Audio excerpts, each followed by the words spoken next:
In the National Football League, the head coach is supposed to be the answer, the savior, the man who walks into a broken franchise, grabs it by the collar, and drags it back to glory. That is the promise. That is the story we are sold every single January when a struggling team holds a press conference, introduces a new face behind the podium, and tells its fans that everything is about to change. But what happens when the man who was hired to fix everything is the one who breaks it beyond repair? What happens when the head coach does not just fail to win games, but actively dismantles the roster, poisons the locker room, alienates the players, and leaves the franchise in worse condition than he found it? That is not failure. That is destruction. And every single coach on this list did exactly that. Some of them traded away superstars for nothing. Some of them lost locker rooms so fast that veterans were begging to be released. One of them went 1-15. Another went 0-16. And the number one coach on this list was so catastrophically wrong for the job that his tenure has become the single greatest cautionary tale in the history of the NFL. But before we begin this countdown, I need to talk to you directly. This channel is growing because of people like you. People who refuse to settle for surface-level football content. People who want the real stories, the painful ones, the ones that expose what actually happens inside an NFL building when the cameras are off. And if that is the kind of content that speaks to you, if this is the kind of storytelling you have been looking for, then subscribe to this channel right now. Hit that button, turn on the bell. And if at any point during this video you feel something, if a moment hits you hard enough that you want to show some extra love, drop a super thanks. Every single one goes directly into making this channel better, and it means the world. Now, let us expose the coaches who secretly destroyed their own teams. And we begin at number 10 with a man who was supposed to be the savior of the Jacksonville Jaguars, Urban Meyer. Three-time national championship-winning head coach, one of the most successful college football coaches of all time, a man whose resume screamed greatness. And when the Jaguars hired him in 2021, the city of Jacksonville believed its suffering was finally over. They had the number 1 overall pick. They had Trevor Lawrence, the most hyped quarterback prospect in a generation, and they had Urban Meyer to lead the way. It lasted 13 games. 13 games of chaos, dysfunction, and embarrassment so thorough that it will take the Jaguars years to fully recover. Meyer went 2-11, but the record does not even begin to tell the story.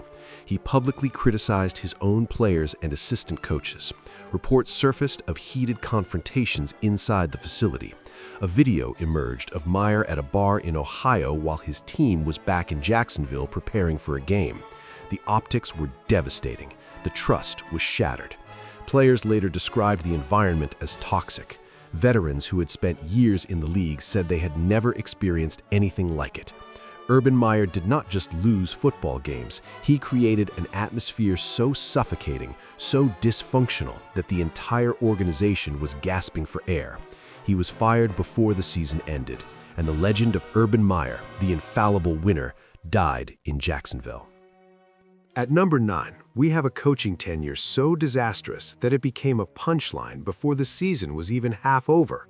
Nathaniel Hackett, the Denver Broncos, 2022. The Broncos had just traded a massive haul of draft picks and players to acquire Russell Wilson, a Super Bowl winning quarterback, a 9-time Pro Bowler, a franchise-altering talent. The expectations were enormous, and Hackett, who had been the offensive coordinator in Green Bay under Aaron Rodgers, was supposed to unlock Wilson's potential and turn Denver into an instant contender. Instead, he turned them into a disaster. The clock management was so poor, so bewilderingly incompetent, that it became national news after week 1. Hackett could not get plays in on time. He could not manage timeouts. He could not make in-game adjustments that a high school coach would be expected to handle.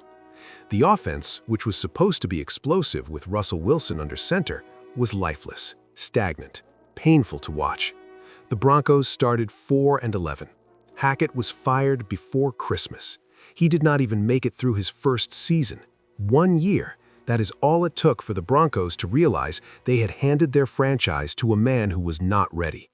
The Russell Wilson trade was supposed to open a championship window. Nathaniel Hackett slammed it shut before anyone could climb through. Number 8, Adam Gase and the New York Jets. And if you were a Jets fan during these 2 seasons, I am genuinely sorry for what you had to witness. Gase arrived in New York with a reputation as an offensive genius, largely built on one successful season with the Miami Dolphins and his previous work with Peyton Manning. But the moment he stepped behind the podium at his introductory press conference, something felt wrong. His eyes were wide, his energy was erratic, and the internet immediately turned him into a meme. It would have been funny if the football had been good. It was not. Under Adam Gase, the Jets went 9-23. The offense ranked near the bottom of the league in virtually every meaningful statistical category. Sam Darnold, the young quarterback the franchise had invested its future in, showed almost no development. He regressed. He looked confused. He looked broken. And Gase, the so-called offensive mastermind, had no answers. The play calling was predictable, the game plans were stale, and the players knew it. You could see it on their faces every Sunday. The vacant stares, the slumped shoulders, the body language of men who had stopped believing in the man leading them. Adam Gase did not just fail to develop the Jets, he set the franchise back years. And the damage he did to Sam Darnold's confidence and career trajectory is something that can never be fully measured. At number 7, we have a man who came to Detroit carrying a Super Bowl ring and a reputation forged under Bill Belichick in New England, Matt Patricia, the defensive mastermind, the man who had coordinated the Patriots' defense during some of their most dominant postseason runs. Surely, if anyone could fix the Lions, it was a Belichick disciple. Surely a defensive expert could come in and transform a struggling unit into something respectable. Instead, Matt Patricia's defense in Detroit was worse than the one he inherited. Let that sink in. A defensive specialist made the defense worse. His record over 3 seasons was 13 wins, 29 losses, and 1 tie. The locker room fractured almost immediately. Veterans openly criticized his coaching methods. The culture, which had been slowly improving under the previous staff, collapsed under the weight of Patricia's rigid, authoritarian approach. He tried to install the Patriot way in Detroit, but without Belichick's credibility, without Brady's excellence, without the infrastructure that makes New England's system work, it was just arrogance disguised as discipline. Matt Patricia proved something that the NFL learns over and over again. Being near greatness does not make you great. Holding a clipboard next to Bill Belichick does not mean you can do what Bill Belichick does. It just means you were standing in the right room. And when Matt Patricia got his own room, he burned it to the ground. Number 6, and this is where the numbers become almost impossible to believe. Hugh Jackson, the Cleveland Browns. Overall record, 3 wins, 36 losses, 1 tie. 3-36-1. In the history of the National Football League, that might be the most staggering record any head coach has ever compiled. And the crown jewel of that disaster was the 2017 season. 0 wins, 16 losses. A perfect record of imperfection. The Cleveland Browns became the 2nd team in NFL history to go winless in a 16-game season, and Hugh Jackson was the man at the helm while it happened. But what made Jackson's tenure truly destructive was not just the losing, it was the instability. The Browns cycled through quarterbacks at a rate that made it impossible for anyone to develop. The decision-making was erratic, and Jackson had a habit of publicly deflecting blame, pointing fingers at players and front office personnel, rather than taking responsibility for the product on the field. When you lose 36 games in less than 3 seasons, the problem is not the roster. The problem is not the front office. The problem is the man making the decisions on Sunday. Hugh Jackson did not just lose games, he created a culture of losing so deeply embedded that it took the Browns years to dig themselves out. We are now entering the top 5, and if you think these first 5 coaches were bad, what you are about to hear is on an entirely different level of destruction. We have a coach who orchestrated a secret videotaping scandal, a coach who gave himself general manager power and then traded away the best wide receiver in football for almost nothing, a coach who gutted an entire roster in the name of a system that never worked. And at number 1, we have a legendary college coach who came to the NFL with total confidence and was humiliated so completely that he quit before anyone could fire him. If you are not subscribed, you are about to miss the best part. Subscribe right now and let us finish this. Number 5, Rich Kotite, the New York Jets. And what happened in these 2 seasons should be studied in coaching textbooks as a case study in absolute failure. Kotite had previously coached the Philadelphia Eagles, where he managed to win some games before the wheels fell off. But when the Jets hired him, what followed was one of the most helpless coaching performances in NFL history. In 2 seasons, Rich Kotite went 4-28. 4 wins, 28 losses. His 1996 team went 1-15. 1 win the entire season. The offense was dysfunctional, the defense was non-existent, and Kotite, by multiple accounts, had lost the respect of his players before the first season was even finished. There was no innovation, there was no fire, there was no fight. The Jets under Rich Kotite looked like a team that had simply given up. And when a team gives up on its coach, it is not the players who are to blame. It is the man who failed to give them a reason to believe. Rich Kotite's tenure with the Jets is one of the darkest chapters in franchise history. And for a franchise that has had plenty of dark chapters, that is saying something. Number 4, Josh McDaniels, the first time the Denver Broncos handed their franchise to the wrong man. Before Nathaniel Hackett, there was McDaniels, a young, brilliant offensive mind from the Belichick coaching tree who arrived in Denver with supreme confidence and an ego the size of the Rocky Mountains. And the very first thing he did was trade Jay Cutler, the franchise quarterback, a Pro Bowler, a player the team had built around, gone, shipped to Chicago because McDaniels and Cutler could not coexist. The move was a seismic shock, and it was only the beginning. McDaniels then became embroiled in a videotaping scandal where a Broncos employee was caught filming a rival team's walkthrough practice. The echoes of New England's Spygate were deafening. And on the field, after a stunning 6-0 start in 2009, the Broncos collapsed. They lost 8 of their final 10 games. The following season was even worse. McDaniels was fired midway through his second year with a record that had cratered beyond salvation. He traded the franchise quarterback. He brought a cheating scandal into the building. He turned a winning culture into rubble. Josh McDaniels did not just fail in Denver, he left scorched earth behind him. The Broncos spent years rebuilding from the damage he caused.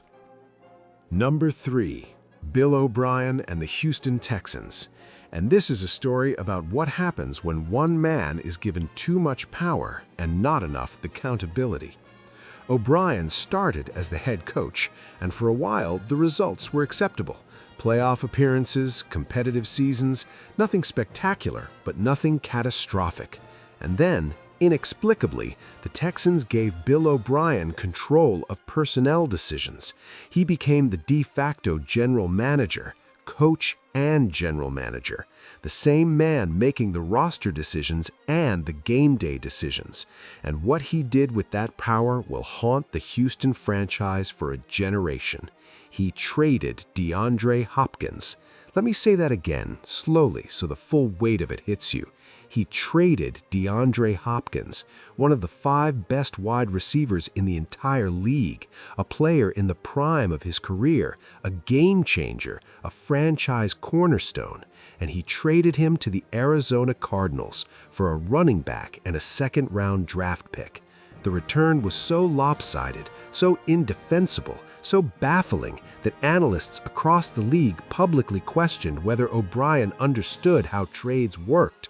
Hopkins went on to dominate in Arizona. The Texans started 0-4 the following season.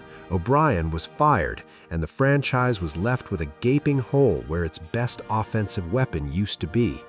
Bill O'Brien had the keys to the entire building, and he drove the car off a cliff. Number 2, Chip Kelly. And this is perhaps the most fascinating case of self-destruction on the entire list, because Chip Kelly did not fail because he lacked intelligence. He failed because he had too much of it and not enough wisdom to know the difference. Kelly arrived in Philadelphia from the University of Oregon with a revolutionary offensive system: tempo, speed, innovation. The Eagles looked electric in his first season. They won the NFC East. The future seemed limitless. And then Chip Kelly decided that the roster needed to be rebuilt in his image. He traded LaShawn McCoy, the franchise's all-time leading rusher, a player beloved by the city and the locker room. He released Deshaun Jackson, one of the most dynamic playmakers in the league. He let key veterans walk. He brought in players who fit his system but did not fit the team. The locker room turned against him. The veterans who remained resented the changes. The new players could not replicate what the old players had done, and the results spoke for themselves. The Eagles collapsed. The record plummeted, and Chip Kelly was fired before the 2015 season even ended. He did not just lose games, he erased the identity of the franchise. He took a roster built for winning and dismantled it piece by piece because he believed his system was more important than the players running it. Chip Kelly was the smartest man in the room, and the room was on fire. And finally, number 1. The most spectacular coaching failure in the history of the National Football League, Steve Spurrier. In college football, Steve Spurrier was a god. At the University of Florida, he built a dynasty. He won a national championship. He produced Heisman Trophy winners. His fun and gun offense was the most entertaining, most innovative system in the sport. When Spurrier announced he was leaving college football for the NFL, the football world trembled. The Washington franchise handed him a 5-year, $25 million contract and believed they had hired the man who would restore them to glory. They could not have been more wrong. From the very first day, Spurrier's college system clashed violently with the reality of professional football. The tempo that had overwhelmed college defenses was neutralized by NFL speed and preparation. The schemes that had produced explosive offenses at Florida looked elementary against professional defensive coordinators who had spent decades studying every formation in existence. Spurrier could not find a quarterback. He cycled through starters like a man flipping through television channels, never settling on anyone long enough to build consistency. The offense sputtered. The defense, neglected by a head coach who had always been offense first, deteriorated. The record over 2 seasons was 12 wins and 20 losses. But the record does not capture the confusion.